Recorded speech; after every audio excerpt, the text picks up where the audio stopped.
Have you ever looked at a movie poster, seen a famous face, and instantly known exactly what the character sounds like, how they'll react to a crisis, and that they definitely won't die? We're looking at the actors who did their jobs too well that the world refused to let them be anyone else. Let's start with the definitive role. For nearly a decade, Daniel Radcliffe wasn't just acting, he was growing up on screen. From round glasses to final battle scars, millions watched him become Harry Potter in real time. And when you spend your childhood saving the wizarding world, the world doesn't exactly let you clock out. That's the fight Radcliffe has been in ever since. No matter how many strange indies or dark comedies he takes, a part of the audience is always waiting for the wand. He's spent years playing characters that scream, "I am not a wizard," but for many, he's still the boy who lived, trying to convince a stubborn memory that he can live a different life. Expecto Patronum!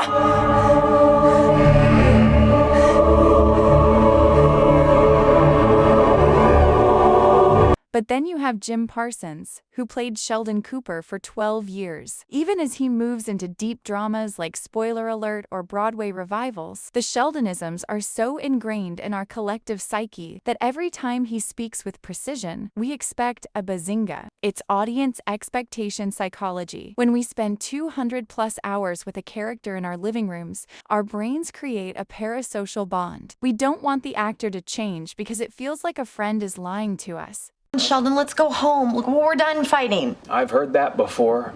Then the next thing you know, I'm hiding in my bedroom, blaring a Richard Feynman lecture, while my mom is shouting that Jesus would forgive her if she put ground glass in my dad's meatloaf. Then you have the presence actors. These aren't performers stuck in a single fictional character. They're stuck in a public persona that has become its own genre. Ryan Reynolds has perfected the sarcastic, fast-talking, fourth-wall-breaking wit. Whether he's a red-suited mercenary, a bank teller in a video game, or a guy in a high-stakes heist, he's playing the Ryan Reynolds experience. Hello, officer. Rabbit? Nice skin. Thank you. That's sweet. How'd you get it? Well, mostly genetics, I think. I'm pretty lucky. It's charming and wildly successful, but it's become a brand so powerful that any attempt to play a quiet, vulnerable character feels like a glitch in the system. There's Dwayne "The Rock" Johnson, the ultimate invincible leader. By 2025, it's become a running joke that his contract literally dictate how many hits he can take on screen. He isn't just playing a role, he's playing a tier 1 asset. Every character he touches, from jungle explorers to federal agents, is molded into the same heroic, physically dominant archetype that the world expects him to be. At this level of fame, the actor doesn't disappear into the role. The role is consumed by the man. In an era of $200 million budgets, why does this happen? Marketability. Studios aren't looking for artistic range. They're looking for a guaranteed ROI. When you hire Jason Statham, you aren't hiring a blank slate. You're buying a specific tough guy insurance policy for your box office. Sometimes the actors remain in the role forever zone. It's a mutual agreement, a comfort zone that both the actor and the audience refuse to leave. Adam Sandler built an entire empire on the man-child persona. While he occasionally shocks the world with dramatic masterpieces like Uncut Gems, which earned him widespread praise and several awards. Adam Sandler. And is often cited as the best performance of his career. He inevitably returns to the oversized shorts and the silly voices. It's a success formula that provides a safety net. Even when he reaches for greatness, he knows his audience is always waiting for him to come back home to the familiar. Okay, I'm good. Beautiful, Yofi. You want some chickens? No. I fix for you. It's all beseder. What are you, bionic? No. I only like the girls.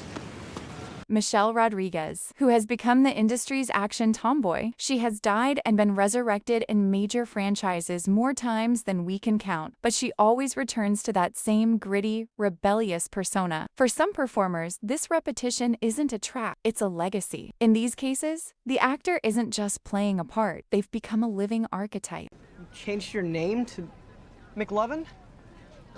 McLovin? What kind of a stupid name is that, Fogel? What, are you trying to be an Irish R&B singer? Oh, they let you pick any name you want when you get down there. And you landed on McLovin. Michael Cera is the least threatening human being in Hollywood, and he's made a career out of that exact fact. Whether he's in a landmark indie like Juno or a massive 2023 blockbuster like Barbie, Who are you? I'm Alan.